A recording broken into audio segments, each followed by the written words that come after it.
The Texas governor signing a first-of-its-kind bill that will require warning labels on possibly tens of thousands of processed food and beverage packages. Medical correspondent Dr. Darien Sutton joins us.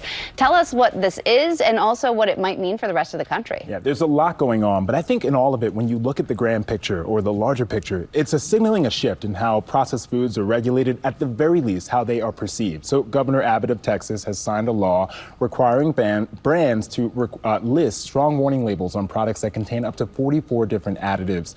This is far-reaching in terms of the amount of additives. This has drawn a lot of scrutiny in terms of the public health concerns, mainly because consumers are understanding that these studies exist, and that's drawn a lot of people to apply pressure to lead to clear labeling, and we're seeing this in states across the political spectrum, California, Washington, and now Texas. And it applies to other food additives as well. Yeah. So some food additives that have been listed inside this law include things that we've talked about before. You know, artificial colors are one thing. We talked about that last week, but other additives have listed, and we've got some here to help people understand what to look for. So one of them, for example, is potassium bromate. You might find that in bread products. That helps to help dough rise faster.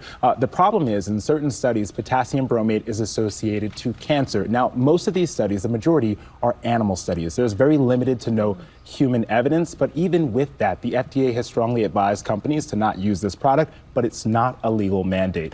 Other substances like partially hydrogenated oils, those were banned in 2018 and mostly phased out in 2020, but you might still see it in products that you might have in your cupboard that have been there a little bit too long. And then other additives that you can always see in your food labels. Again, it's really important to pay attention to the food labels because unfortunately, these might be in your products and you just might not have any idea. Right, you might not know. And we saw in that graphic you showed there that this doesn't take effect until 2027. Yeah. So what should we be looking out for when we're looking at these food labels? Well, understanding that when you're looking at a food label, if there are more than 5 ingredients, then that's technically an ultra-processed food. So you have to understand that. And when you're holding the food product, ask yourself, what is this supposed to be? I think it's a really helpful question when you're in the supermarket to understand if you're holding an ultra-processed food or if there's any risk of processed foods. Also, some products have clear labeling. They'll say artificial flavors, artificial colors. You can just use that as a guidance. And there's also barcode apps where you can scan the product and you can have all the answers in the palm of your hand. I'm really lazy, so I suggest using that method because it's a lot easier to be a savvy consumer that way. Gio's really good with having those apps too. And I want to be clear, you said any food that has more than five products, that equals ultra processed? That's technically an ultra processed food, absolutely. And so that's what increases our risk, and that's what we're trying to talk about in terms of the association. But again, most of these studies that show these associations are not conclusive. So it's not fully understood, and that is what's coming with pushback from companies in terms of, well, why should we change our products if we don't know for sure if they're harmful? But it's hard to put an argument up against that. Janae knows I always talk about the whole ingredient food. It absolutely does. And real quick, because we got into the nitty-gritty, the details of it, but just taking a broader picture, what is the issue with processed foods? Yeah, so we're seeing more and more studies that are associating processed foods with chronic disease. And the problem is that it's not a clear, obvious answer. We can see an association. We can see with the rising rate in consumption of processed food, we see a rising rate in disease.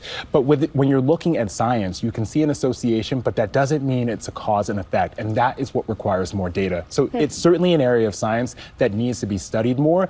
But before we pinpoint or before we identify the risk, we need to make sure that we understand it completely, because if you don't, then you decrease access to food, and that becomes a problem. Some of these additives make products food stable. Now, when a product is food stable, that drives down costs for families, and that provides more access to food. And right now, many families are suffering from a limitation in access to food products, and so we have to understand that they do have a benefit, but you have to acknowledge what risk there is and make sure that you're transparent with it. There's always a trade-off in these situations. That's why we've got to do the research. Darien is so smart. Right. Those were like on-the-fly questions. Those were questions that he was not prepared for, but I knew you'd have the answers. I saw your name on the schedule today, so I prepared myself. It was ready. I love you, Dr. Darien. You're the best.